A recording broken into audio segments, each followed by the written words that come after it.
Una vez más estamos aquí en esta tertulia de amigos, vamos a comentar el Salmo 101 y como siempre nos hemos traído a nuestro amigo y pastor Willy López de Casa de Bendición en Madrid. ¿Qué tal, Willy? ¿Cómo estás? Pues muy bien, aquí un poco sudadico por el calor, pero por lo demás bien. Sí. Bien, sí. Llevo la mano así ahí cuando vengo caminando para venir por la sombra. Y vienes caminando con la rodilla como la tienes, que ya sí, bueno, ahí. No hay ningún problema. Como digo yo, que todos los males sean como estos. Sí, es verdad que sí. Es verdad que hay gente que está sufriendo mucho y pasándolo muy mal por ahí, y la verdad yo alucinaba el otro día leyendo las noticias de ACNUR, ¿verdad? Digo, a ver, si hay sequía, malo. Digo, pero si llueve, malo, porque hay inundaciones. Digo, entonces, ¿qué hacemos? Sí, ¿No hay forma de arreglar esto o qué? No, es complicadísimo, ¿no? Cuando tienes países, ¿no?, que sin infraestructura, sin drenaje, sin alcantarillados. No, y que así se han ido cargando, claro, a ver, quiero decir, tribus más o menos nómadas a tribus que necesitan la madera, árboles, quitas los árboles, pues ya sabes que cuando venga una inundación ya sabes lo que va a pasar. Sí. Es decir, pero no tienen otra forma de calentarse. ¿Qué hacen? No, es una pescadilla que se muerde la cola. Y no salimos de este círculo vicioso porque tampoco hay ganas, ¿no?, ni una actitud de querer solucionar ciertas cosas que, bueno, pues que al fin y al cabo se asumen como buenas. Claro. Por ejemplo, las guerras que está habiendo, ¿no?, en el mundo, ¿no?, que parece que se pone el enfoque solamente en alguna guerra porque son muy mediáticas, son muy viscerales. Sí, no, pero además las guerras pasan y voy a parecer a Tupac, pero las guerras vienen y van, ¿no? Parece, Ucrania, Israel, no sé cuál será, espero que no haya ninguna otra, pero creo que conociendo al ser humano, alguna otra aparecerá por algún lado, porque siempre hay alguien que quiere guerra. No, y además hay intereses muy claros y muy definidos, ¿no? El dinero que se mueve es una auténtica bestialidad. Y tanto al destruirlo como al reconstruirlo, ¿no? Claro, claro. Ahí, pues luego hacemos un comité de reconstrucción del país, muy interesante, ¿no? Donde vuelven... claro, ahora los llaman... por ejemplo, los americanos son muy graciosos porque los llaman contratistas. Que son mercenarios pagados puros y duros. Sí. O sea, pero los llaman contratistas, que queda mejor, ¿no? Es como lo del café. Dile que es un café pendiente que tenemos, ¿no? Y pasa lo mismo, es decir, los contratistas son los que venden armas y luego son, o sea, para destruir el país, y luego son los mismos los que vienen a construir el país, ¿no? Entonces, al final siempre la misma gente la que gana, y por desgracia siempre la misma gente la que pierde, ¿no? Por eso a mí me hacía mucha gracia ayer viendo al presidente del gobierno hablar del 0,7 por fin para el desamparo, no sé qué. Digo, pero aquí a mí me hay un anuncio que me crispa y no soy capaz de aguantarle, y es el de las becas Educo. O sea, ¿cómo puede haber 1 millón de niños en España que si no comen en el colegio no comen? Y lógicamente en verano no hay colegio. Señores míos, que son españoles, que son niños, el 0,7 de desamparo, ¿a dónde lo vas a mandar? Mándalo, úsalo aquí, que tienes un millón de niños que están pasando hambre, que no pueden comer. Vamos, yo es que no sé, yo alucino, no sé, me supongo que todo esto es marketing y imagen, dar para que seamos los más guays del mundo mundial, pero me da igual el gobierno actual como que los gobiernos pasados, porque todos han hecho lo mismo. Todavía estoy oyendo aquella protesta y aquel trabajo tan fuerte para que el 0,7 se destinara a obra social. Yo creo que lleva eso más de 15 años o 20 años pidiéndose, y hasta ahora. O sea, que da igual, al final te da igual el gobierno que sea. Hay que tirarse el rollo. Una ley de dependencia que lleva 2 años aprobada y todavía no se han asignado las ayudas, ¿no? O sea, cuando hay un montón de familias que tienen personas que son totalmente dependientes. Tenemos una población muy envejecida. Claro. Nosotros tenemos en casa, mi abuela tiene 98 años y es 100% dependiente. No puede valerse por sí mismo para nada. Ya. ¿Y tú crees que puedes optar a que este gobierno te ayude o cualquier gobierno te ayude? Estás más solo que la una. Y es lo malo, que cuando tienes familia, pues te apoyas en la familia, cuando tienes una congregación. Pero hay gente que no tiene. Hay mucha gente que está sola. Y creo que es la epidemia del siglo XXI, es la soledad, Willy. La soledad, eso fíjate, es curioso porque predicaba en mi iglesia, Óscar, el domingo pasado, y el título fue Soledad. Digo que ya le canté yo la canción de Soledad. Dice, pero es increíble hasta dónde llega el punto.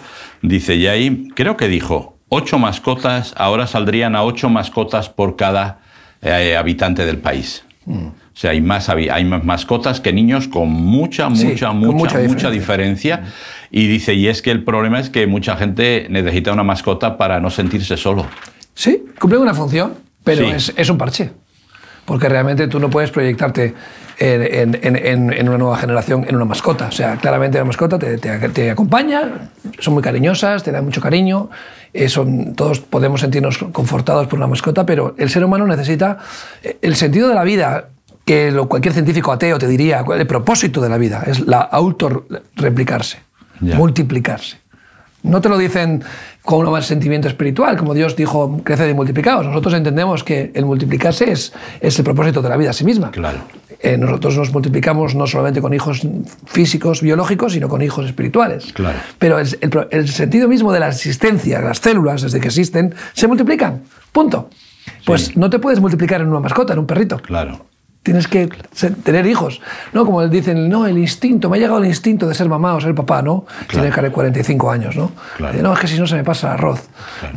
Yo creo que es un engaño enorme, ¿no? La sociedad nos han engañado, Willy. No, en el fondo sí funcionamos. Yo por eso le digo a la gente, digo, a ver, yo con una mascota puedo interactuar. Sí. Vale. Él tiene alma, tiene sentimientos, puede interactuar, pero no me puedo relacionar. Yo solo me puedo relacionar con las personas. ¿Por qué? Porque un perro no me contesta, un perro o un gato no me replica, no me argumenta.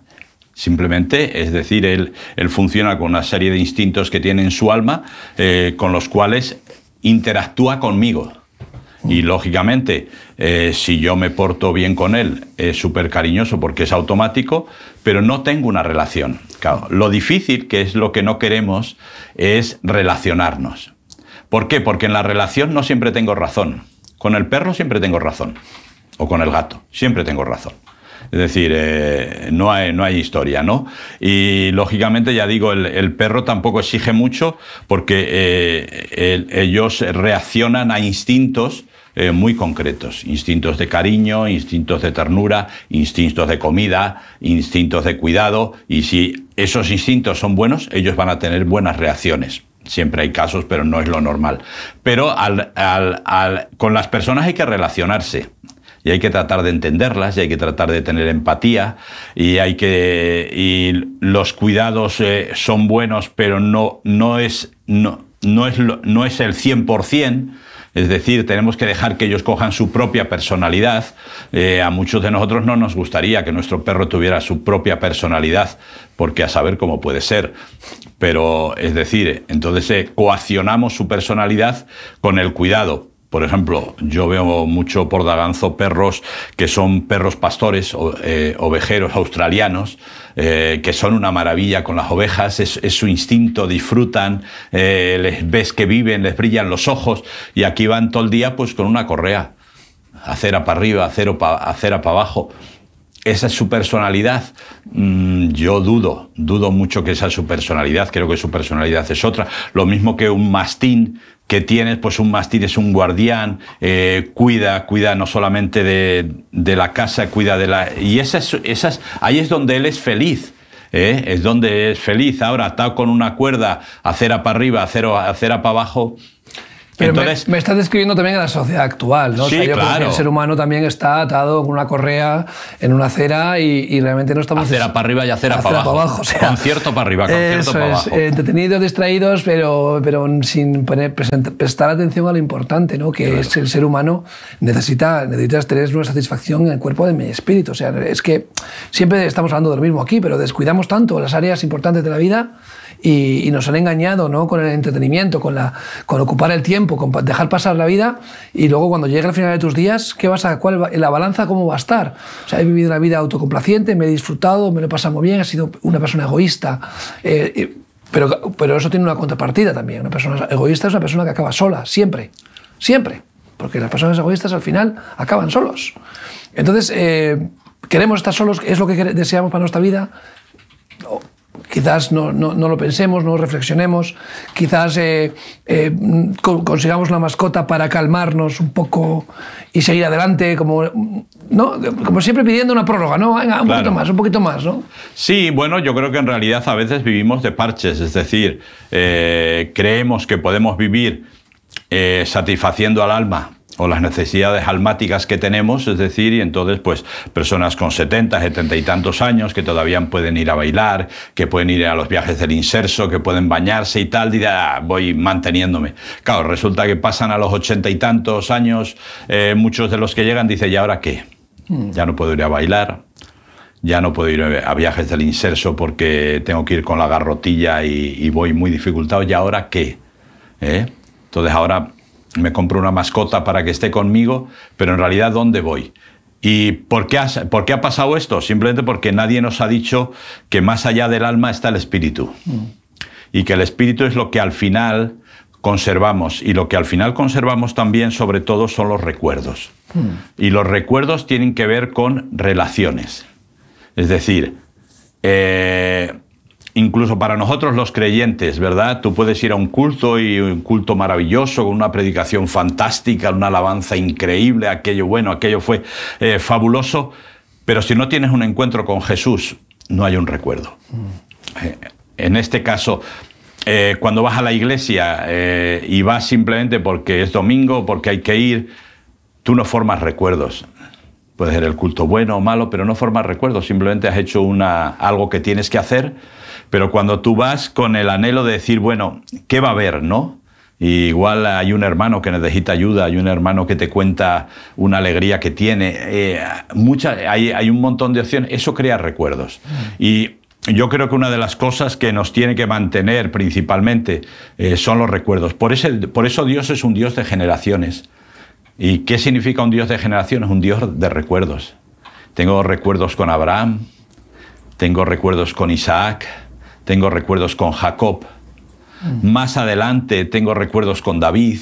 Fíjate que recuerdos, ¿no? Siempre Israel y la palabra de Dios siempre reincide, ¿no? Nuestros padres, porque nos sacaste de Egipto. Y siempre ellos, creo que Israel ha sabido conservar el libro, ¿no? Porque la Biblia, ¿no? Porque la ha transmitido primero de una manera oral, porque la memorizaban y la transmitían a través del Talmud y todos los mandamientos y todo. Esa transmisión es lo que hablábamos antes. Me quiero replicar, quiero que mi hijo continúe lo que yo he empezado. Claro. Yo construyo algo para que mi hijo lo continúe.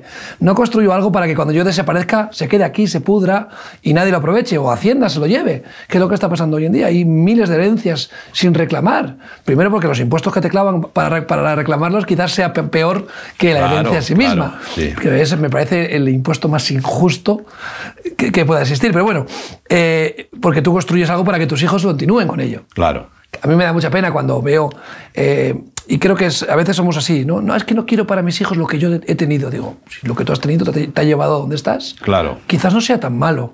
Eres un albañil, un constructor, eres un carpintero, un ebanista, un artesano. No, es que mi hijo no quiere continuar con lo mío, tengo que cerrar el taller, no tengo que continúe el oficio. Y me da mucha pena, ¿no? Claro. Que no, es que yo quiero algo mejor para mi hijo. Digo, ¿lo que tú tienes es malo? Sí, pero ¿qué es mejor? Claro, no lo saben. Claro, ¿qué es lo mejor? Que este mundo ofrece, lo que ofrece la sociedad actual. Ser un arquitecto lleno de presión, lleno de estrés, que a los 35 años le da el primer amago de infarto. No sé si eso es lo que quieres, o tal vez es la tranquilidad del taller, haciendo esas sillas tan bonitas. Que todo el mundo aprecia porque le duran toda la vida y se las deja todavía a sus hijos y sus hijos se las dejan a sus nietos y solo necesitan una manita de pintura de vez en cuando o de barniz. Creo que estamos muy equivocados. Por eso el Salmo 101 es muy interesante. Nos habla de camino de perfección. La verdad que el salmista es muy duro en este salmo. Y por eso lo primero que pide es misericordia. Nada más empezar el Salmo, dice misericordia. Y esto es algo muy importante. Y es decir, a veces queremos que pasen cosas en los demás que no nos gustaría que pasaran en nosotros. Claro. Y por eso el salmista dice, ten misericordia. Aplicamos el juicio para los demás, claro, pero la misericordia para nosotros. Sí, claro. Siempre, tú tienes que cambiar, tú tienes que hacer esto y lo otro, y lo otro, y lo otro, y lo otro, pero yo me mantengo igual porque yo soy fantástico, ¿no? Misericordia y juicio cantaré a ti, cantaré yo, oh Señor. Entenderé el camino de la perfección cuando vengas a mí. Qué bonito. Cuando el Señor le dice a Abraham, anda delante de mí y serás perfecto. Sé que dice sé perfecto, pero yo me gusta añadirle este tiempo verbal porque para el Señor es el que fue, el que es y el que será. Cuando andas delante de Dios, al andar delante de Dios es cuando te perfeccionas, ¿no? Claro. Eso es lo que yo entiendo, ¿no? Claro. O sea, ve delante de mí y sé perfecto. Sé en el futuro, de que llegarás a ser perfecto. Y aquí el salmista está diciendo lo mismo, ¿no? Cuando vengas a mí, cuando me relacione contigo, cuando te conozca, entenderé el camino de la perfección, ¿no? Claro, por eso fíjate, porque él dice, el salmista empieza juntando dos palabras que para mí siempre debieran ir juntas, misericordia y juicio. Normalmente las separamos, o sea, el juicio para los demás, la misericordia para mí, normalmente, ¿no? Pero el salmista dice, no, Señor, es decir, hazme ecuánime. ¿Y cómo puedo ser ecuánime? Cuando inicie el camino de la perfección. Y no voy a poder iniciarlo si tú no vienes a mí. O sea, es un poco como nos dice la palabra, el camino de santidad, por torpe que sea, no te vas a salir. No te vas a salir, ¿no? Entonces, ¿por qué? Porque eres apartado para Dios. Entonces, Dios es el que te va a llevar, pero tú vas a tomar las decisiones. Es que esto es lo importante. En la mayoría de las religiones, los preceptos marcan el camino de santidad.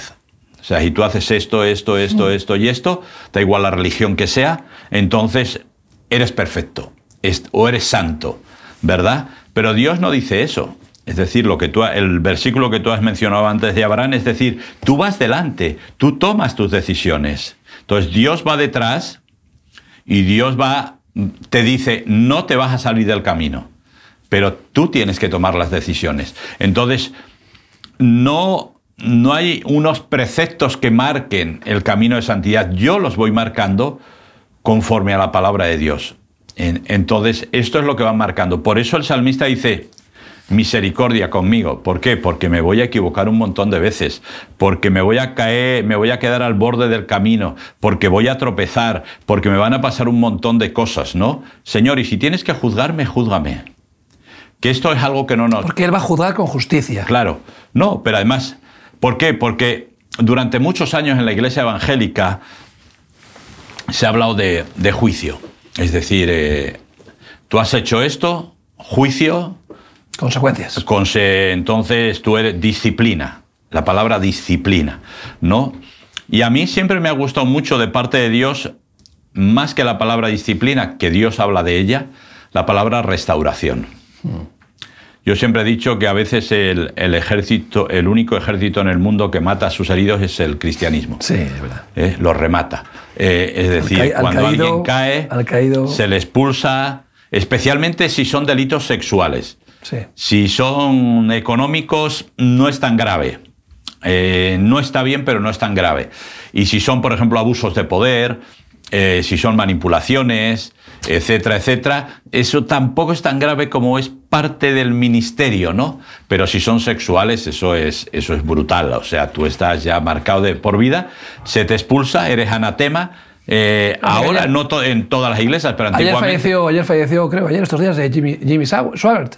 Jimmy Swaggart. Famoso predicador que cantaba y que tal. Y no, a mi mujer le gustaba mucho ver Pero ves, Jimmy Swaggart fue restaurado. Eso es. Ahora, ¿cuál fue el gran pecado de él? El problema es que fue sexual. Entonces, eso no... Alguien, menos mal, que tuvo misericordia. Lógicamente hubo juicio, es decir...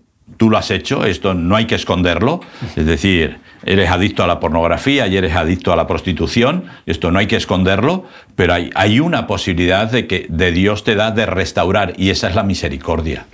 Por eso es importante, ya digo, que todo esto del camino a la perfección lo voy a descubrir cuando Dios venga a mí. Antes no voy a ser capaz, no voy a ser capaz. Y hay gente, por eso los religiosos no son capaces de ver el camino de la perfección. Es que la perfección es Cristo, claramente, entonces no podemos ser iluminados y no estamos cerca de Él. La religión siempre quiere que tú cometas buenos actos para acercarte a Dios. No hay buenas acciones que puedan acercarte a Dios. No existe una perfección humana que te dé acceso a la presencia de Dios, solamente por medio de Jesús. Entonces, es cuando te acercas a Dios que conoces la perfección, que te dejas contagiar. Conocer también tiene una connotación íntima, ¿no? Ya. Somos uno en Cristo. Cuando conocemos al Señor, nos convertimos en uno con Él. ¿Por qué? Porque es que Él nos acepta, nos deja ser parte de Él, ¿no?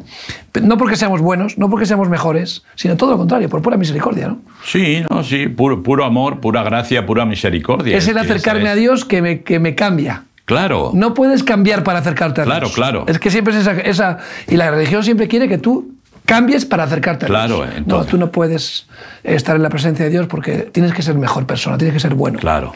No existe un ser humano. Claro, tienes que ser, o sea, si vas más si no faltas a ningún culto, eres mejor.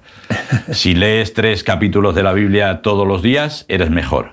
Si oras 3 horas al día y te levantas a las 3 de la mañana a orar, eres mejor. Si diezmas y ofrenda, eres mejor. Es decir, si le hablas a otra gente del Evangelio y los invitas a la iglesia y vienen, eres mejor. Es decir, esos son los preceptos del hombre. Pero Dios dice, yo no, o sea, no lo hice así. El listón está tan alto. Claro. Claro, es decir, la perfección es el listón de Cristo es tan alto, tan inalcanzable para el ser humano que hacemos el ridículo. Claro, cuando la cruz es la puerta, pasas la cruz. En la cruz dejas todos tus pecados de los cuales te arrepientes y comienzas camino de santidad o camino de perfección. Y lo comienzas tú. Y tú decides. Por eso yo le invito a mucha gente a que lea, es un libro ya muy antiguo, El Camino del Peregrino. Sí.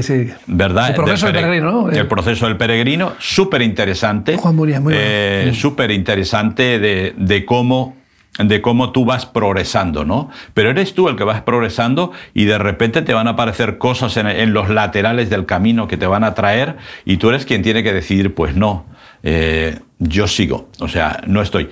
Y como voy con Dios, yo voy y Él me lleva. Por lo tanto, no me puedo atribuir ningún mérito. Ningún mérito. Es decir... Pero que hemos hablado, Willy, tú lo has dicho muchas veces, aquí hablamos de consecuencias. Claro. El comenzar el camino de la perfección nos va a llevar a una exigencia. Hombre, claro. Hay un dicho gallego, yo no sé si lo he dicho aquí, el otro día lo compartía, hay un dicho gallego que dice amiguiño, pero la vaquiña por lo que vale. Claro. O sea, es gracia, es misericordia, pero toma tu cruz y sígueme. Claro. El que no renuncia a padre, madre, esposa, hija por causa de mí no es digno de mí. O sea, empieza a hablar el precio. Dice, oye, yo te he pagado, te he comprado, es gratis, la salvación te la doy, pero cuidado, hay unas consecuencias de ser salvo, de ser apartado, de ser perfecto, o de caminar el camino de la perfección. Entonces a veces confundimos, ¿no? De la gracia, todo gratis y no hay que hacer nada y todo. Que yo creo que es el extremo que hemos caído en la iglesia protestante, ¿no? Claro. Venía de la iglesia católica que todo era por obras. Claro. Eres buena persona, pagas las bulas. Y si no, todo al infierno. Eso es. Y venimos a lo contrario. No es que nada de obras, solo entre la fe. Y siempre vas a estar en el cielo. Eso es, hagas lo que hagas y tú estás diseñado, escogido para ser salvo. Yo tengo un conflicto muy fuerte con esto, ¿no? Sé que la salvación es por gracia, que no hay nada que tú puedas hacer para ser salvo, pero en el momento que comienzas la salvación... Pero el camino de la perfección es... Ahí es donde hay que... Esfuérzate y sé valiente. Eso es. Ahí funciona. Por eso el dicho ese gallego siempre lo cuentan con una anécdota del campesino que iba por un camino del mercado y se encontró con Dios y Dios le dijo, si yo te pidiera el Mercedes, ¿me lo darías? Por supuesto, Señor, yo te daría el Mercedes, ¿verdad? Si yo te pidiera 200.000 euros, ¿me los darías? Por supuesto, Señor, yo sabes que te los daría.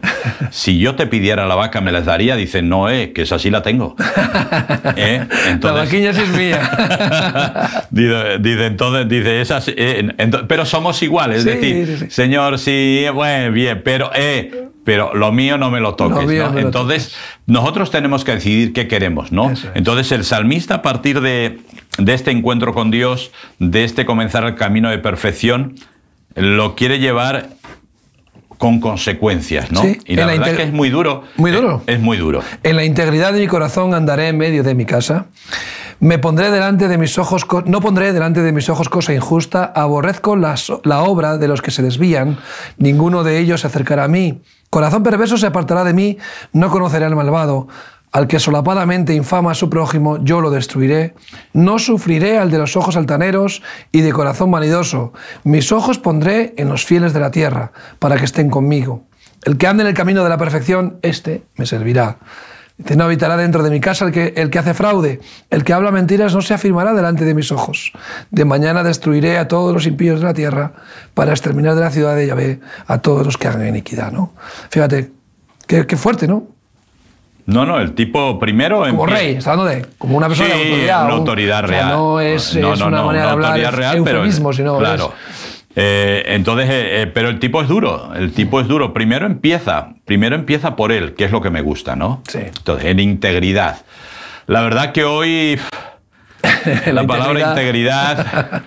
Está un poco cara. Sí. Está un poco cara y está bastante más cara que el oro. Cotiza alto, sí. Cotiza muy alta, sí, ¿no? Sí. Entonces, ver una persona íntegra es complicado. Y de hecho, ¿cuál es el gran problema? El gran problema es que, especialmente el cine, los medios de comunicación, el teatro y todos los demás, nos han dado una imagen de que la integridad es una tontería. O sea, ¿quién es el más...? Pero esto viene ya de muy lejos, o sea, ahora estamos asustándonos un poco así, pero cuando el siglo de oro y la picaresca española, es decir, que todo lo contrario a integridad, era lo que se llevaba y lo que se leía, es decir, y estamos hablando del siglo XVI-XVII, ya hace un tiempo.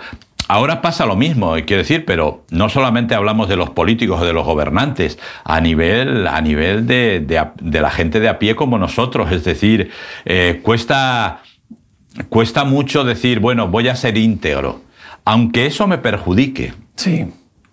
Es decir, bueno, puedo ser íntegro si no me perjudica, pero si me perjudica, señor, yo lo de la integridad es complicado, es decir, soy como soy en todo sitio que yo esté. Entonces, ¿cuál es el gran problema a veces de los cristianos? Que depende de dónde estemos, somos de una manera. Entonces, en la iglesia somos de una manera, en casa somos de otra manera, en la calle somos de otra manera, en el trabajo somos de otra manera, y entonces, claro, es muy difícil mantener la integridad. La integridad, es decir, yo soy algo íntegro, es algo que no se ha roto, algo que no está hecho piezas o hecho trozos, no está troceado, ¿verdad? Entonces, para mí es muy importante porque de una persona íntegra te puedes fiar. De una persona que no es íntegra no te puedes fiar. Que tú sí seas sí, que tú no sea no. Hoy en día, yo siempre recuerdo de cuando era pequeña, Mercado de Torrelavega, comprando 4 vacas lecheras que valían un pastizal en pesetas, ¿verdad? Y entonces allí se escupían la mano, se daban la mano, y eso era firmado, rubricado, y si tú lo rompías, quiero decir, siempre había casos, ¿verdad? Pero si tú lo rompías, sabías que te quedabas fuera de la sociedad, que nunca más ibas a volver a comprar ninguna cabeza de ganado, nunca.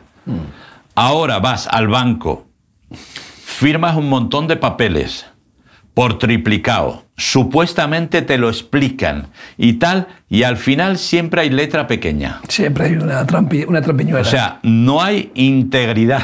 No, pero la gente, oye, hay gente que se compromete. Una de las cosas que a mí me sacan mucho de mi onda es la puntualidad. Procuro ser puntual, me esfuerzo bastante en llegar a la puntualidad.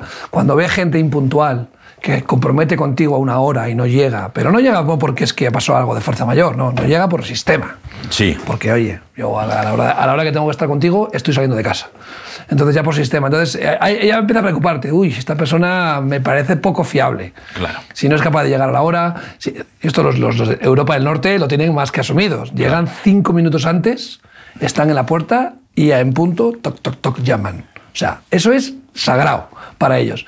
Nosotros en el sur somos un poco más informales. Pero denota una falta de respeto. Cuando yo te hago esperar, significa, te estoy diciendo que mi tiempo... Estoy gastando 30 minutos de tu tiempo. Y mi tiempo es más importante que el tuyo, porque tenía que hacer otra cosa más importante que atenderte a ti, ¿no? Entonces, entonces son detallitos que demuestran que no somos muy íntegros en que yo he quedado contigo a una hora, pues voy a cumplir mi palabra. Yo me he comprometido contigo en algo, no me he hecho para atrás. Claro. O sea, yo te hago una oferta y es la oferta. O yo pido... No, es que me ofrecen 5 euros más por aquí. Digo, tú has quedado conmigo en un precio. Claro. y ya hemos pactado, ¿cómo que te ofrecen ahora algo más de dinero? Hace 5 minutos me has dicho que sí. Ya, pero es que me han ofrecido más. Digo, ya, pero tú has dado tu palabra. Ya. Pero la palabra no vale ni 5 euros. No. Actualmente, por desgracia es así. Y por eso los padres tenemos que ser íntegros. Es decir, cuando yo digo a mi hijo, no hagas esto, es porque yo no lo hago. Pero no hagas esto, pero yo sí lo hago. Entonces, eso no es integridad. Eso es. Entonces, y dice, el salmista dice, integridad en mi casa. En la intimidad, ¿no? Claro, yo con mi esposo, con mi esposa, yo soy íntegro. O sea, las cosas todas a la cara. Allí está el móvil, puedes mirarlo sin ningún problema. Todos los chats que quieras, no hay ningún problema. Puedes usar mi móvil, no hay ningún problema. Ahora hay mucha gente que le tiene mucho miedo a que la pareja use su teléfono. De hecho, hasta hicieron una película en la que se monta una bastante gorda porque la gente puede ver el teléfono de la otra persona bueno, ahora se han hecho los hackers, han robado datos, ¿no? de ministros del gobierno y han hackeado. Ayer detuvieron a varias personas en Canarias. Hoy en día estás expuesto, quieras o no, te pueden hackear, te pueden robar tus contraseñas, pueden entrar a tu banco, a tus correos. O sea, hoy en día estás muy expuesto. Pero a una persona íntegra se lo tendrán que inventar. Eso es. Sí, me refiero a eso. Porque no va a haber absolutamente nada. Ahora, claro, puedes inventar lo que quieras, pero no hay nada. A eso me refiero yo a una persona íntegra. Es decir, no hay nada, aunque me hackeen el teléfono, aunque me hackeen mi vida, como Minority Report, ¿verdad? Aunque hackeen mi vida, no pueden sacar nada. Es decir... Y luego ser íntegro también es asumir las consecuencias. Yo creo que hemos hablado aquí de tomar una decisión, andar el camino de la perfección, supone un trabajo en tu vida, vas a recibir caña, Hombre, va a haber oposición. A nadie le gusta. Va a haber oposición. La primera, tu familia. Claro. Porque te han comido el coco, como que ahora vas a una iglesia, como que ahora lees la Biblia, te han lavado el cerebro. La primera oposición que vas a tener es en tu familia, en el entorno más cercano. Y entonces, la integridad también supone, yo he hecho un pacto con Dios. ¿Qué te importa más? ¿Lo que diga Dios o lo que diga el prójimo? ¿Lo que diga tu familia? ¿Tus amigos? A veces... ni siquiera alguien importante en tu vida. Hay gente en Twitter desconocida que te critica y eso te afecta. Oye, perdona, debería preocuparte un poco pues, tu entorno, ¿no? Ya. Pero que te afecte tanto lo que diga gente que ni conoces y que habría que ver a quién aplauden esa gente. A ti te hablan mal, pero igual aplauden aquello que dices, oye, pues si esta gente aplaude eso, no estamos tan mal, ¿no? Estoy bien. El otro día compartía, Pedro tuvo que blasfemar para que le aceptaran que no era de los de Jesús. Dice, mira, habla como él. Dice, es como ellos. Y yo decía, oye, dice, anda como un pato, pues, tiene plumas como un pato y habla como un pato. Dice, tendrá que ser un pato. Pues no. Era un pato. Tuvo que blasfemar Pedro, barbaridades, para que dijera, no, nos hemos confundido, no es seguidor de Jesús, ¿no? Claro. Y a veces, yo pienso que a veces blasfemamos para que no nos identifiquen, para no pagar el precio de ser hijos de Dios. Claro. Y cuando digo blasfemar, quizás no hay que llegar al extremo. Claro. Pero sí tomar el nombre de Dios en vano, sí camuflarnos en la sociedad para que no nos detecten, ¿no? Y me parece una falta de integridad. Sí. Que si eres un hijo de Dios, lo eres. Claro. Y aunque estés en malas compañías, tú lo has dicho aquí muchas veces. Somos luz y tú tienes que decir a un compañero de trabajo, no robes delante de mí porque yo no voy a mentir si me preguntan. O mira, yo no hagas eso delante de mí porque no quiero ser parte de esto, ¿no? O sea, claro. Tiene un precio a pagar. Sí, no, y lógicamente al final yo siempre lo he dicho. Por eso quiero aclarar un poco, o sea, cuando hablamos de integridad, cuando yo he dicho si hackearan mi vida no pueden encontrar nada, no quiero decir que yo no he hecho nada, he hecho un montón de cosas mal y he pecado, etcétera. ¿Cuál es la ventaja que tenemos los creyentes? Que si nos arrepentimos de ellos, la sangre de Cristo nos limpia de todo pecado. Entonces, nosotros, eso queda olvidado. Entonces, quiero decir, no hay nada en mi vida de lo cual no me haya arrepentido, y me he tenido que arrepentir de muchísimas cosas, ¿verdad? Pero ahora mismo es como dice la palabra, ven y estemos a cuentas. Lo que, ¿verdad? Lo que como blanco quedará. Entonces al final esa es la idea de integridad. La idea de integridad no es una idea de que nunca más vas a meter la pata un montón de veces. Yo por lo menos lo hago. Meto la pata un montón de veces, digo cosas que no debo, hablo de forma que a veces no debo, etcétera, etcétera, etcétera. Y me toca arrepentirme y saber que tengo que hacer frutos dignos de arrepentimiento, ¿verdad? Lo que la Iglesia Católica llama propósito de enmienda. Es decir, eso está ahí.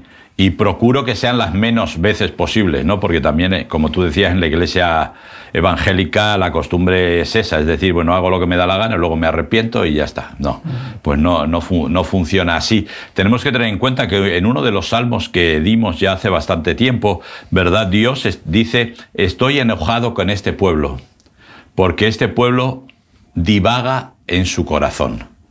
Es decir, su actitud concreta, su actitud en todo tiempo es divagar. Es decir, no centrarse, sino buscar dioses ajenos, estatuas, tallas de madera, etcétera, etcétera, etcétera. Y dice, y estoy enfadado con él. Entonces tenemos que tener cuidado, porque que Dios nos admita como somos no quiere decir que esté de acuerdo como somos, o cómo actuamos, o cómo funcionamos. Tenemos que tener cuidado. Ahí vienen las consecuencias. No, y a veces Dios está enfadado con nosotros. Claro. Es decir, es que Dios no me habla, es que Dios no me ayuda. Bueno, pues igual lo tienes aburrido haciendo lo que te da la gana. El caso más claro es el caso de Saúl. Es decir, Dios le dice, todo lo de Amalek destruido. No, pero hombre, hay unas ganados muy buenos, el rey, en verdad el rey ahí, también me pueden dar un rescate. Y Samuel viene y le dice, pues mira, si vas a obedecer a los hombres antes que a Dios, entonces hasta aquí se te ha acabado el chollo. Y hasta ahí se le acabó. Sí, sí, sí. Es decir, porque además siempre hay consecuencias. Había una inquina especial de Dios hacia Amalek, por todo como el recorrido, que había sido... En el desierto, habían sido malos, malos no. Y repetidamente. Sí, y vemos que siglos después, o sea, décadas después, Amán es un descendiente de Amalek. Claro. Y Amán hizo complot contra el pueblo judío en Esther. En el libro de Esther, en la diáspora, queriendo acabar con todo Israel. Sí. Y Amán es un descendiente de Amalek. O sea que el odio visceral que fue transmitido de padres a hijos que permaneció años y años después de Saúl, porque Saúl no hizo lo que tuvo que hacer, ¿no? Claro. Y yo creo que hoy en día todavía hay descendientes de Amalek. Sí, hay un remanente de Amalek muy fuerte. Un odio irracional, algo irracional. Sí, hay que destruir, pero y además en la misma forma. Es decir, Dios se enfada mucho con Amalek porque la ley del desierto era clara. Recibe a los que pasan por tu territorio con pan y agua. Traerles agua fresca y traerles pan para comer. Eso es... Entonces, ahora, ¿qué hacía Amalek? Amalek lo que hacía es montaba su ejército para atacar la retaguardia del pueblo de Israel, donde iban los niños, donde iban los ancianos y donde iban los enfermos. Eso es lo que atacaba. Bueno, el efecto de los coyotes, ¿no? Carroñero, y es como Satanás, como Satanás actúa, ¿no? Y ese era el enfado de Dios con Amalek, hasta última hora, hasta que Josué lo derrota en una de las batallas, ¿verdad? Pero tenemos que tener cuidado con esto. Es decir, la integridad es parte vital de nuestra vida. Entonces ya digo, lo mismo que cuando hablamos de la perfección, estamos hablando de un camino de perfección, un camino por el cual vamos a caminar.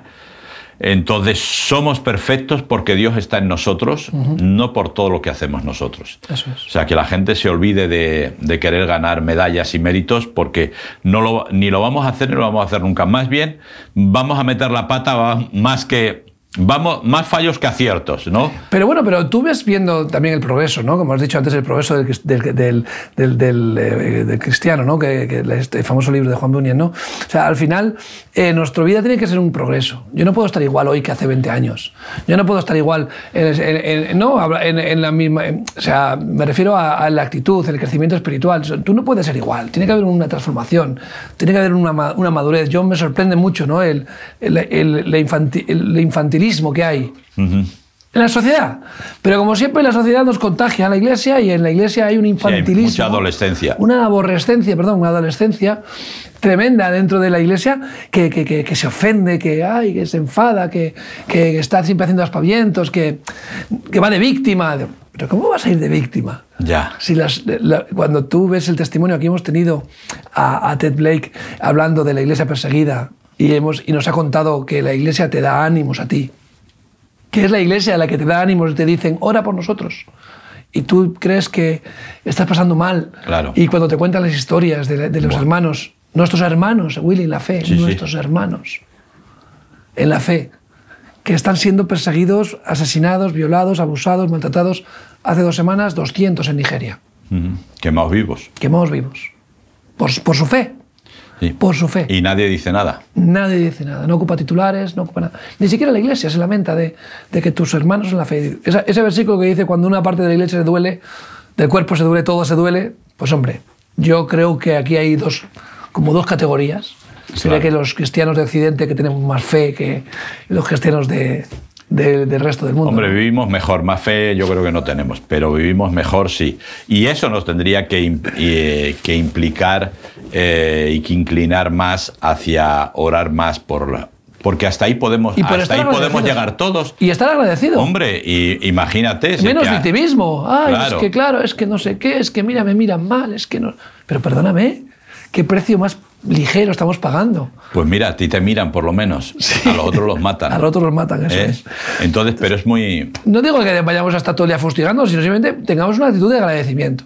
Hombre, dar gracias a Dios en todo, ¿no? Claro, y orar por la Iglesia perseguida, tener compasión por el que sufre, pero tú vive tu vida, disfruta de lo que tienes y utilízalo con el propósito de Dios. Claro. Que saques partido a tu situación. Eres el privilegiado, tienes más para dar. Pues es para eso que Dios te dio más, claro. Para que des más. No te dio menos, o sea, no te ha dado más para que tengas más. Claro. Te ha dado más para que seas de bendición en mayor manera, ¿no? ¿Tienes salud? Utiliza tu salud, tu energía, tus fuerzas para extender el reino de Dios. ¿Tienes dinero? Utiliza el dinero. ¿Tienes herramientas? ¿Tienes tiempo? Lo que tú tengas, ponlo en mano del Señor, que ese es el camino de la perfección, ¿no? Claro, por eso es tan importante que la gente sepa que, busca primeramente el reino de Dios y su justicia. Lo demás son añadiduras. O sea, ganaremos mucha integridad cuando nos demos cuenta que todos los demás son añadiduras. Es decir, que nuestro trabajo, que nuestra salud... ¿Por qué? Porque no tenemos ningún control sobre ello. Es decir, ningún control. Creemos que sí, pero no lo tenemos. Nos pueden despedir cuando menos nos esperemos. Podemos caer enfermos cuando menos nos esperemos. Podemos tener un problema familiar Entonces, preocúpate de Dios, ¿verdad? De ser íntegro con Él. Y Él se va a ocupar del resto. Porque lo dice un montón de veces, yo tengo planes para vosotros de paz, de prosperidad. Si Dios se ocupa de los pajarillos y de las flores del campo, no se va a ocupar de ti, etc. Hay un montón de versículos, tanto en el Antiguo como en el Nuevo Testamento, que nos hablan acerca del cuidado de Dios. Entonces, esa integridad. Pero me gusta mucho el salmista, cómo plasma la integridad también, y esto lo hace desde el punto de vista de un rey, con cosas concretas. Y yo creo que en cierta manera sí tenemos que ser, lo hemos dicho muchas veces aquí, es decir, amamos al pecador pero no amamos al pecado. Sí es. Es decir, entonces no vamos a tirar a los leones a la gente que miente, pero no vamos a aguantar la mentira. Eso es. Es decir, no vamos a tirar a los leones a la gente que nos hace daño, pero creo que no es correcto, se tiene que dar cuenta que no puede funcionar así, ¿no? Entonces, lo que tú decías antes, ¿no? Había una vez una persona en mi iglesia, ya mayor, vino y le dijo al pastor que estaba entonces, a Rodolfo, pastor, yo creo que usted me tiene que nombrar anciano de la iglesia, porque llevo mucho tiempo en la iglesia, ya llevo 21 años. Y mi pastor le sonrió y le dijo, no, perdona, pero llevas un año para que lo has repetido 21 veces. Entonces, quiero decir, este es el gran problema que tenemos, es decir, y además que muchas veces tenemos cristianos cabezones, sí, que se lo saben todo. Se lo saben todo de la palabra, de cómo hacen las cosas, de todo, pero no hacen cabeza grande, corazón pequeño. Ni hacen, ni quieren hacer, ni dejan hacer a veces a los demás.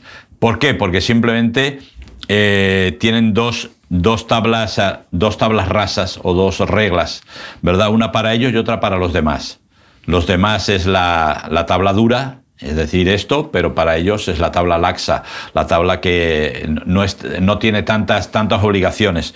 Y pero el salmista aquí está diciendo, no, yo no voy a admitir el fraude, no voy a admitir la mentira, etcétera, etcétera. Quien quiera estar conmigo, quiero que esté en el camino de la perfección. Sí, fíjate que dice, ¿no? El que ande en el camino de la perfección, este me servirá. O sea, el que esté conmigo, que esté conmigo, claro, con el Señor, ¿no? El famoso dibujo, ¿no? De los dos caminos, ¿no? Ese mural tan precioso, ese póster tan bonito, ¿no? Pero bueno, se basa en el versículo, ¿no? De ancho y fácil es el camino a la perdición, pero estrecho y angosto, ¿no? El camino que lleva a la salvación. Tú no vas a salvarte porque andes por un camino angosto, porque hay muchos caminos angostos, pero cuando caminas en el camino de la perfección hay pruebas, dificultades, hay... Claro. No, y sí, y en ciertamente se vuelve angosto porque no tienes tantas opciones. Claro. Es decir, nos gusta, hoy en la sociedad nos gusta, en la iglesia, bueno, yo creo que en todos los lados nos gusta mucho vivir la escala de grises. Nos encanta la escala de grises, porque dependiendo nos vamos a derecha, a izquierda. En Dios hay muchas cosas que son escala de grises, pero hay otras que son blanco o negro. Es decir, la mentira es mentira. Nosotros tenemos la opción de mentira blanca, mentirijillas, mentira piadosa, etc. E incluso tenemos, ¿verdad? La magia negra es magia negra, pero la magia blanca... entonces, siempre tenemos un montón de opciones, pero en Dios hay cosas que son blanco o negro. No hay escala de grises. Hay otras que sí. Él jugó con la escala de grises con Abraham en Sodoma y Gomorra, ¿verdad? Si hay 50, si hay 20, si hay 10, si hay 4. Jugó con la escala de grises. ¿Por qué? Porque se trataba de la salvación de alguien. Pero la cosa es clara. No había escala. Blanco y negro era alguien justo. Si no hay justo, no hay nada que hacer. Es decir, eso era así, ¿no? Entonces ocurre lo mismo. A veces en la iglesia, y ya digo en la sociedad, hay cosas que se pueden justificar y hay otras que no. Entonces ahora lo tenemos, por ejemplo, lo que hizo Hamás el 7 de octubre es más o menos justificable. Lo que está haciendo Israel ahora no es justificable de ninguna manera. Hay muertes por todos los lados, pero sí, porque queremos tener esa capacidad de juicio. En cierta manera, por eso yo sí, lo he dicho muchas veces aquí, lo sigo diciendo, soy cada día más creacionista, porque creo que la evolución, la sociedad misma está demostrando que la evolución no es real. Es decir, y seréis como dioses es algo que todavía nos seguimos creyendo. Así es. Y entonces dominamos el juicio.